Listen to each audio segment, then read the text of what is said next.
Welcome back to Dementia Caregiving for Families. Today's episode is very special and unique because this is the first interview that I am doing. And my guest, her name is Deb Compton from The Purple Vine. And she has a unique story in the sense that she has taken care of three parents, mom, a dad, and a mother-in-law, who all had some form of cognitive impairment or dementia. So stick around and listen to today's interview.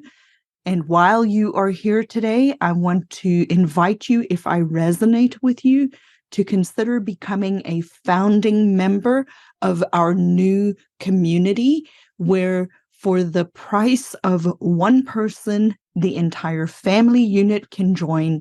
And if you're one of the 54 founding members, you will have access to everything for the lifetime of the person that you're helping who is living with dementia. So stick around. The information will be in the show notes, and thank you for being here today. Hey there, success seeker. Welcome to Dementia Caregiving for Families. Do you feel overwhelmed with the daily struggle of dementia caregiving? Looking for an easier path? You're in the right place. On this podcast, we teach you the skills to simplify caregiving. We unravel the mystery of dementia and guide you through the often difficult behaviors. I'm Lizette, your host and fellow family caregiver. As an occupational therapist, I bring my professional and personal experience to this community. Here we speak the truth, but without the verbal vomit. I know you will find value in today's program, so buckle up while this flight takes off. Well, welcome to today's episode of Dementia Caregiving for Families. Today we have a special treat. This is my friend Debbie Compton, and this is my first interview. So I get to interview a friend of mine, and I'm very excited about that. So to start us off today, I'm going to ask Deb to just give us a quick little idea of, what was going on in her life. She is one of, like me, she's a professional caregiver, but was also a family caregiver, and Deb has a unique story. So I'm going to hand it over to you, Miss Deb. Thank you so much. I am so happy to be with you, Lizette, and thrilled to be your very first guest. So thank you. I do have a kind of a different story because I was in business traveling nationwide, and my parents were aging, but my dad accidentally took my mom's pills. He had low blood pressure. She had high blood pressure. He was nearly comatose, and I was out on the coast. I live in Oklahoma, by the way, nowhere near the coast. Couldn't get there real quickly to help him. And then a very short time later, my mom was at the Daily Living Center. She had a blood pressure drop, passed out, had to be rushed to the hospital. Again, I couldn't get there. And then the third straw, my mother-in-law locked herself out of her house in the middle of a snowstorm. Oh my goodness. Did not have the mental clarity to walk next door to the neighbors that she'd known for at least 40 years. Mm-hmm. And instead, she sat in her car for at least 7 hours until her daughter got home from work. So these were just huge, eye-opening experiences that said, okay, things have to change. This is not safe anymore. Go ahead. In what time frame did all of that happen? Like very short together or overextended? 3 months. Oh my word. Just boom, boom, boom. And so it was like, oh my goodness, I can't do this. We have to make changes. And we already knew that my mother had vascular dementia, but she was very high functioning. And I had her and dad going to the Daily Living Center, and the Daily Living Center would come and pick them up, take them there, bring them back home at night. So I'd fix the pills the first of the week, and everything was rolling along until it wasn't. And I did not know enough to know that things were not going to stay the same. Oh my I learned goodness. so much through the process. I did not do preparation for the next steps. I didn't even know what the next steps were. And so I learned the hard way. I had never even been around anyone who had Parkinson's before until my dad. Mm-hmm. And so when he started hallucinating, I had no idea what to do. And uh, it was a scary, shaky experience. And so I cared for Dad till he passed of Parkinson's in his home. Cared for Now his home was on 3 the miles from coast? me. Okay. No, he was just. I moved them from Arkansas here to Okay. Oklahoma, 3 miles from me, so I Okay. could travel over there and back. Except that I was traveling 3 times a week, which Okay. So you were I remember you said you were on an airplane when all of this, you were away when all of Mhm. this happened, and they lived in Arkansas. So when you got thrown into the deep end within 3 months with three parents needing assistance, it sounds like one of the first things that you did was move your mom and dad, who lived several hours away, closer to you. Is that correct? Close. Yes, Okay. I had moved them prior to this happening Okay. because I noticed that they were having cognitive issues. I Okay. just thought it was old age. You I just, didn't okay. think there was anything more than that going on, but I knew that they were going to need some assistance, so I moved them just 3 miles from me. And now your mother-in-law, how far away did she live? She lived a couple of hours from me, Okay. but she lived with her daughter, and so we thought everything was fine, but her daughter was working sometimes 12-hour days. So she was home by herself all this time, and then when we discovered she had Alzheimer's, then I researched that, and it's like, "Oh my goodness, this is not gonna get better. This is Hmm. gonna get worse, and we have to have a better plan in place." And we tried a number of things. We had a niece move in with them but she also had a job and was working. So Hmm. it still left my mother-in-law alone all Throughout through the the day. day, at least Hmm. 8 hours a day, which became unacceptable really fast. Right. So before you and I came onto the program, we kind of talked about it, that I've noticed over the years of doing this that in essence, there are really only four different plans that one can have when you step into a caregiving role.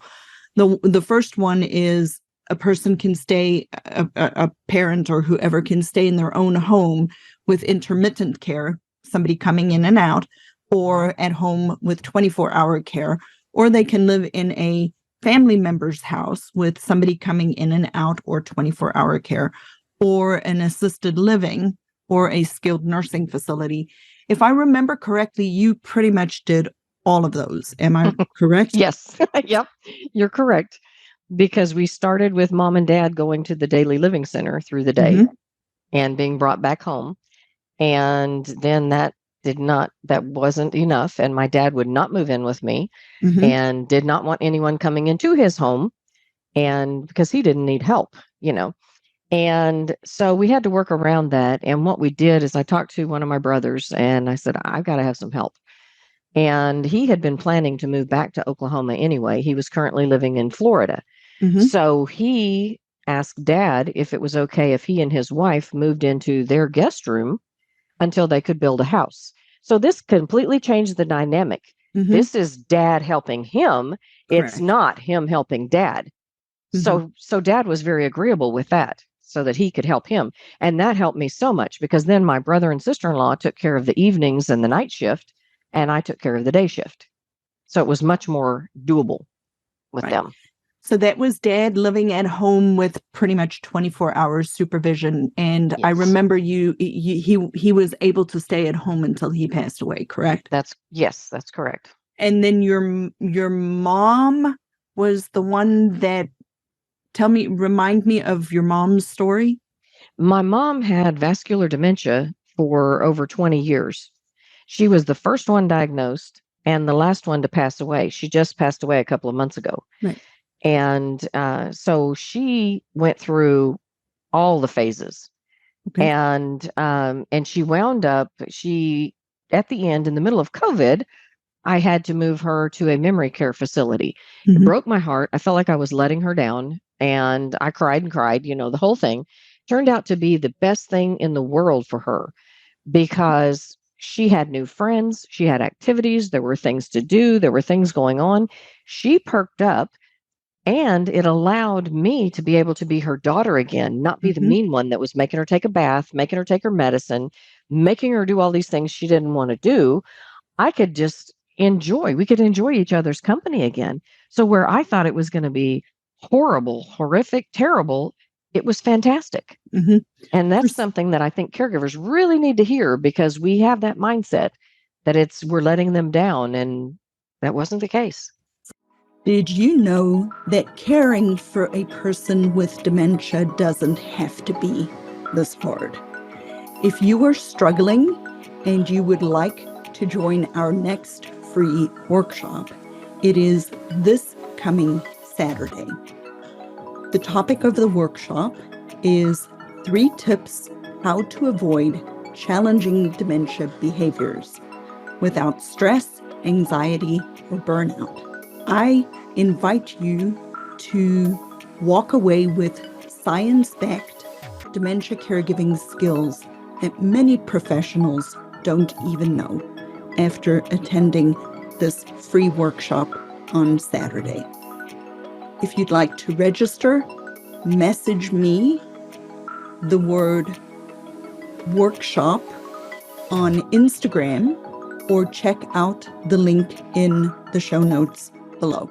For some people, it is the best option. And then for other people, it's not necessarily. And there's no Right. way to know until you try and see, what works. I mean, most people prefer to stay in their own home, but that doesn't mean that that's the practical solution. And I come from the framework that, yes, it's important to keep the person who is living with dementia, their preferences in mind, but their preferences do not take precedence over the care partner's abilities and preferences. It has to be a balance. Right, right. And every person is different. And mom has always been a very social person. She loves seeing people, interacting with people. She was bored with just me and her. I like to garden. She doesn't.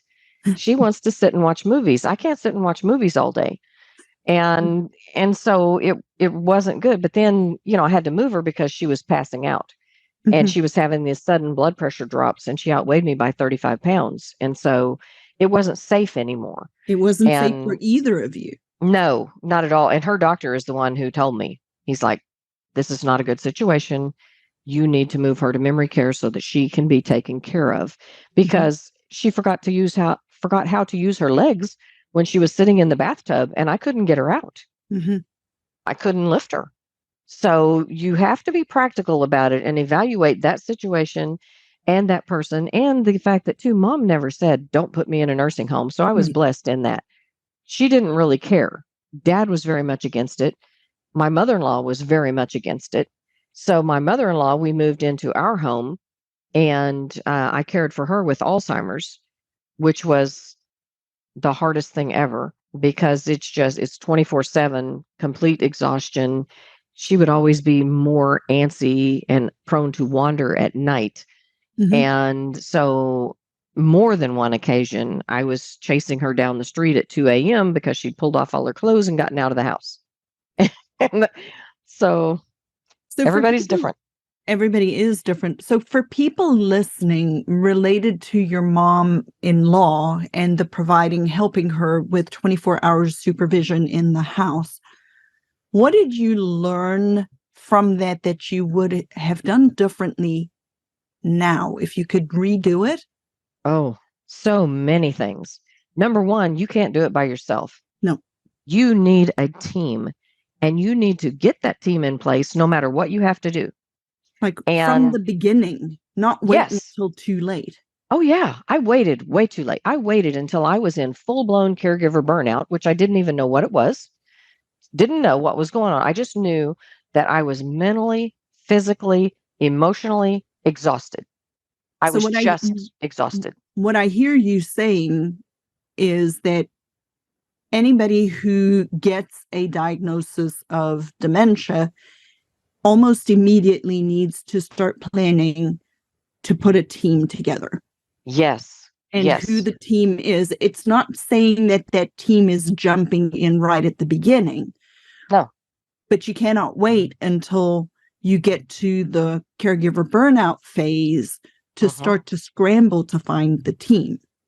That's exactly right. Exactly. And I encourage caregivers to do that, to start talking to people as soon as you have the diagnosis, to see where all your options are, record it, write it down. Mm-hmm. And there are so many ways to get people to help. A lot of people want to help, they just don't know what to do. Right. And so if you're prepared in advance and you have your list of this is what I could use help with, somebody picking up the groceries, mowing the yard, walking the dog, whatever it is, if you have all these things down and you run into someone who says, well, let me know if I can do anything, pull out your list and you say, Yes, this what is would you what you like can to do. do? What would Yep. you like to do? I have these things available. That is a really practical tool for people to be Mhm. able to do, because I agree with you. People around us are willing to help. They just don't know how to Right. help. And Right. the person who is in that particular situation, whether it's because of the social stigma of Alzheimer's or just it's such a slow, not the Alzheimer's part, but the caregiver burnout part is such a slow, insidious journey that everybody is thinking they're coping, and they're really not coping. They Right. just don't know. They don't recognize that they're not coping. I had a Mhm. conversation with a couple of people in my church a couple of weeks ago as I was getting ready to launch this podcast. And I found out two men in my church have dads who both have dementia. And my first question to them was, how's your mom? And both of them, without any hesitation, said, oh, she's fine. And the first Mm-mm. thought that went through my head was, no, No, she's she's not. not. No, And she is you not. don't even have any awareness that Mm-mm. your mom's not okay. So Right. for younger adults who are listening to this program as a family caregiver, who may have a parent who still has a spouse, like a mom or a dad, one of them has dementia and the other one's the primary care partner. What I want the children to understand is, you think your parent, who's the caregiver, the care partner, is doing okay, but really they are not. They're just not able to recognize yet that they're not feeling okay. Exactly. It's that frog in the water, and you Yeah. Oh, slowly turn up the temperature. you bring Boil up the a really, frog. I hate using that analogy, but it is such a good analogy. I actually used it in one of my podcasts that I recorded earlier. That I don't remember when it'll actually play, but my point was just exactly that. Uh-huh. When you get a diagnosis of dementia of any kind, it doesn't matter what kind of dementia it is, the care partner is like that frog in the cold water Uh-huh. that is obliviously swimming, and it's just slowly heating up, and you don't notice it until it's a A boiled frog. boil until it's a boil, a Right. full-on boil, and then you have to And have then them it's out too help late. immediately, and then you do something drastic Yeah, and that then it's too late. Mhm. Mhm. So okay, so setting up your team from the beginning. What else? Yes. Yes. Oh, my goodness. Take a little bit of self-time. Self-time is not selfish. So That when people is listen to you saying that, the very first thing I know they say is, I don't have time I for don't this. have time. Yeah, I didn't either. I So thought the same thing. so give people some practical solutions for making. Absolutely. Absolutely. Well, one way to do it is I have people, older people at my church who are still Mhm. mentally cognizant, but they don't drive anymore. I drove over and picked up a little lady, brought her back to my house, sat her and my mother in law on the couch to watch a movie, and I went and soaked in the tub. They were Perfect at the example. house, they were safe, they could holler at me if they needed help. Everything was taken care of, but she was being watched. She didn't realize it. She's watching a movie with a friend, but she was safe and secure, and I could relax in the tub. It was like a mini vacation. It was amazing. It's like a minute. And even and what people don't realize is, even that 20 minutes or half hour or hour of just not being in charge and not being Fantastic. on duty can make such a tremendous difference. And I love it that you brought up church, because I think church members are highly underutilized Yes. in regard to helping somebody with dementia. And I also think that if you reach out to your deacons who are willing to help you find help, they can help you set this up. Yes. We And they just love to. exactly, but we don't even think about it. Like, I've often recommended to people, when a woman has a baby in our church, we get a meal train. Yeah. Why do we not set up meal trains for shut-in people with, a family care partner situation where even one meal a week for a year Right. would significantly lighten the burden of the person who's the primary responsible party, because the church is willing to help. It's just we don't ask. That's exactly it. That's exactly it. And oftentimes your loved one has attended a Sunday school class or some sort of class for years. They're close to those people. Those people want to help your loved one, but they didn't know how, as in our case, until I said, "Hey, would you like to come and sit and watch a movie?" And then she said, "Sure, I'd love to." So we just have to ask. That's the thing. So what would you say to people who don't want to ask? Well, you know what? You're denying them the blessing of being able to Absolutely. help you. Yes. Because when you help someone else, you're blessed. So by you not asking, and this took me a long time to get, and my little brother's the one who beat it through my head. He said, "Don't deny me my blessing." Mm-hmm. Ow, that hit Oh, home. yeah. Yes. Yeah. So ask them, let them help you. You don't need to be a Lone Ranger. Lone Ranger is going to get shot in the end.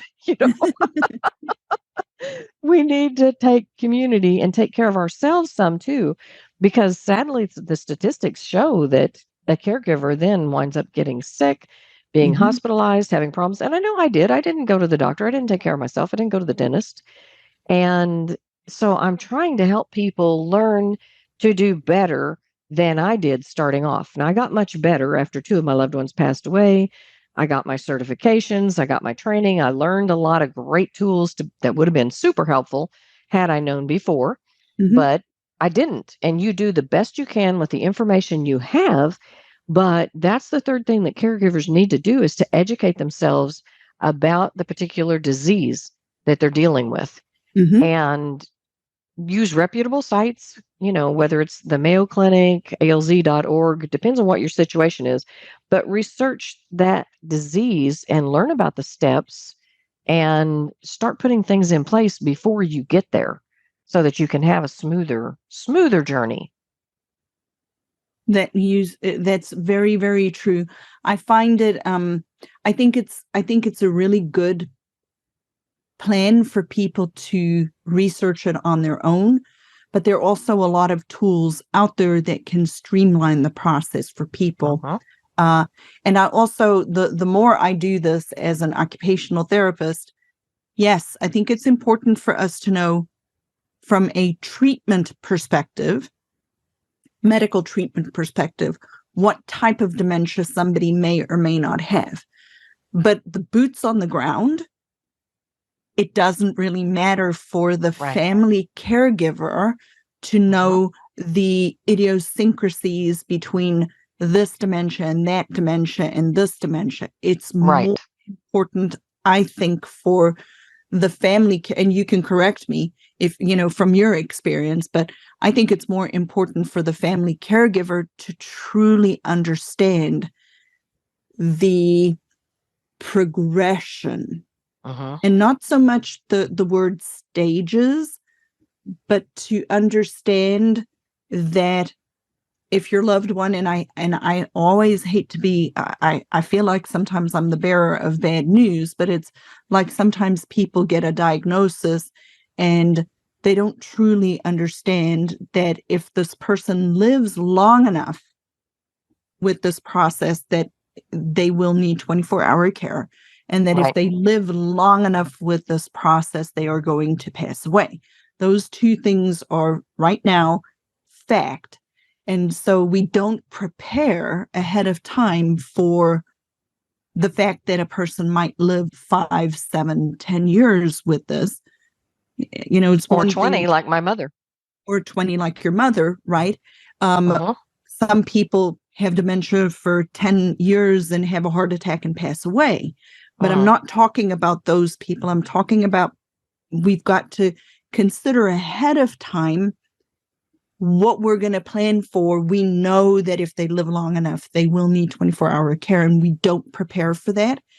And we don't want to talk about that. But it's more important, I think, for a family caregiver to early on start to learn the strategies. And I'm not talking about transfers and helping somebody take a bath and things like that. Those are skills that are actually very easily learned. I'm talking about how to actually communicate with this person to not constantly be making it worse. Yes, and that's what I see as such a huge issue.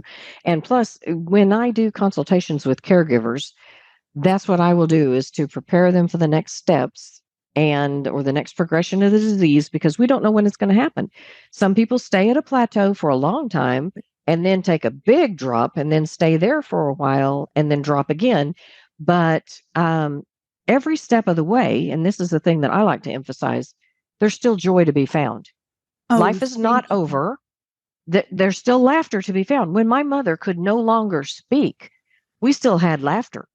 I would get down in front of her eye to eye, because you want to get eye level with them and get in their field of vision and make sure she sees you. And then I'd make a crazy face and she'd make a crazy face back at me, and we would both just laugh. Did you know that caring for a person with dementia doesn't have to be this hard? If you are struggling and you would like to join our next free workshop, it is this coming Saturday. The topic of the workshop is 3 tips how to avoid challenging dementia behaviors without stress, anxiety, or burnout. I invite you to walk away with science-backed dementia caregiving skills that many professionals don't even know after attending this free workshop on Saturday. If you'd like to register, message me the word workshop on Instagram, or check out the link in the show notes below. So there's still joy in the journey. Glad. I'm so glad you brought that up, because that's one of my big passions in this process is to, like, society, the greater world out there is, oh, doom and gloom and woe is me about this process. I'm a Christian. This is not an overtly Christian program, but I bring my Christian values to it. You and I've spoken about this before, so I know where your heart is. Yes. The reality of the matter is that anybody passing away, any death is difficult for the people around the person who passed away, because we love them. Right. And so dementia is not necessarily an easy process, but I also don't think it's the worst process, in the fact that all death is terrible and it's a separation, and it just reminds us that it's not supposed to be this way. But I'm so extremely glad you bring up the working on creating these moments of joy, of still living with this process, of being in the moment and making those memories and taking the photos, because too many people don't, and they've lost a lot of time that they could reflect back on later. Right. And there's still, ice cream brought my mom tremendous joy. She loved ice cream. So I would take her out for ice cream. And in the beginning, we would go to Brahms, where you could go in and sit down and do all the stuff, And then it got to be too difficult. So then we started doing Sonic because you can stay in the car or a drive-through and get it something like that. Exactly. Mhm. But she's still getting out. She's still seeing different scenery. She is loving that ice cream. And we take pictures of us and our ice cream all the time. And because it's a good, happy moment. I Exactly. had someone say to me, well, she's not going to remember it 2 hours from now. No, It she's doesn't not. matter. But you know what? She's very happy in this moment.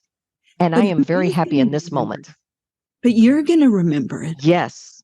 Yes. And I have the photos. And Exactly. so It smiling, laughter, create it those does memories. it doesn't matter whether the person remembers it or not. Uh-uh. That is not what it's about. Right. It's about you remembering them. And you're bringing joy to them, whether they Absolutely. remember it later or not. They remember it right then. They're experiencing it. So that's Absolutely. enough. I That's agree. enough. Totally. Totally. hmm Well, Deb, tell people how they can connect with you. I know that you had a free gift for anybody who was interested, and it'll be in the show notes for anybody or who's listening or watching. hmm Go ahead and tell people how they can connect with you. Okay. Well, that first off, that free gift is 18 ways to reduce your odds of getting dementia. Because so often we as caregivers forget where our phone is at and we immediately jump to, oh my gosh, I'm getting dementia. Usually that is not the case. Nope. So, but there are things that you can do to minimize your chances of getting it. So those are compiled on a cheat sheet, PDF, whatever you want to call it. And so that's the free gift that you can get, action steps that you can take in your home. I'm not selling things for you to go out and buy, things you can do yourself to cut your odds of getting dementia. My website is thepurplevine.com. And I named that purple. Purple is my favorite color, and it's also the Alzheimer's color, Mhm. so it worked perfectly. And then Vine, because I used to be in training and development in business, and I was used to a linear process. You do one, two, three, you get four.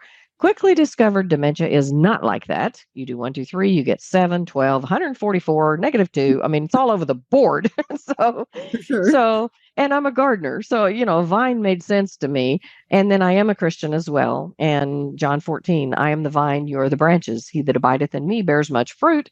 Apart from me, you can do nothing. Nothing. And so my website is The Purple Vine. There are blog articles and posts and things on there you can read. There's free resources, information about my books.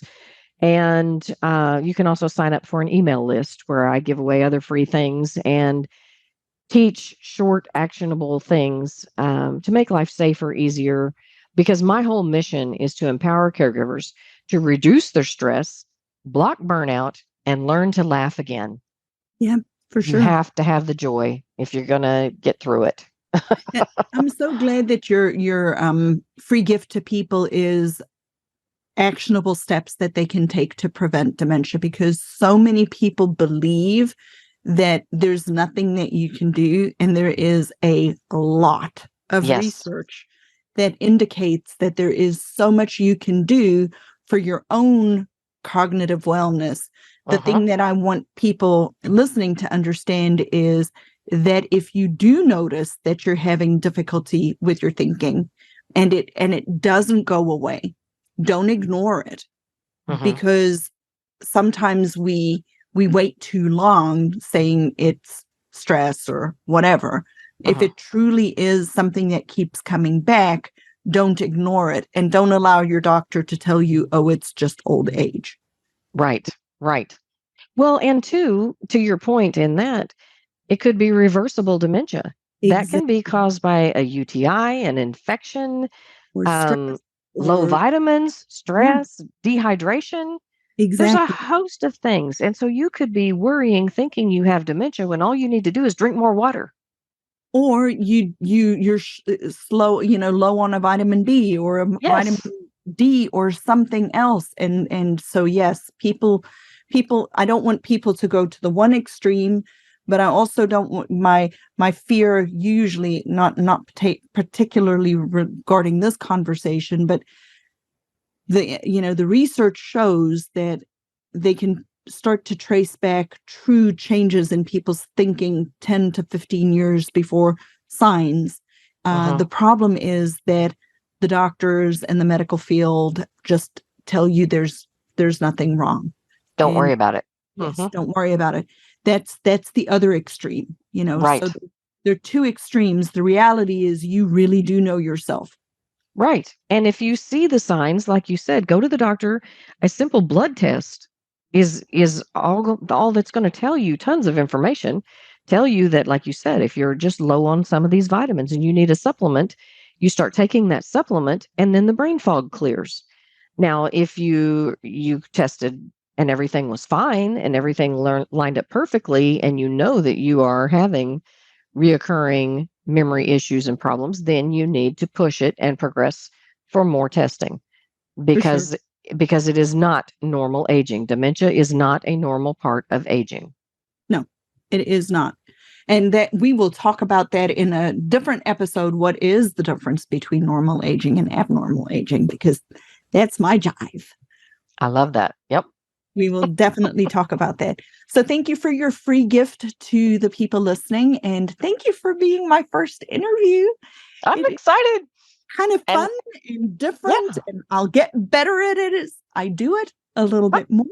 You did great. You did great. And I forgot to say too, I mean, they can email me at debcompton1@gmail.com and I'll do the first consultation free just to talk and help them get a plan, develop a plan, find resources, whatever the case may be. So I'm here to help. Awesome. So all of that information should be in the show notes later on. And Miss Deb, thank you very much for being my first guest. And Thank you. have enjoyed this tremendously. Me too. Thank you so much. Thanks for joining me today, Success Seeker. I pour my heart and soul into this program to serve you. You can serve me by leaving a review on Apple Podcasts and join our free Facebook group, Dementia Caregiving for Families. It's a positive and proactive space to navigate dementia caregiving together, get practical tools, and find support, but without the verbal vomit. Be a part of our community where we seek to find peace of mind and ease, despite a dementia diagnosis. So join today and see you next time as our flight takes off.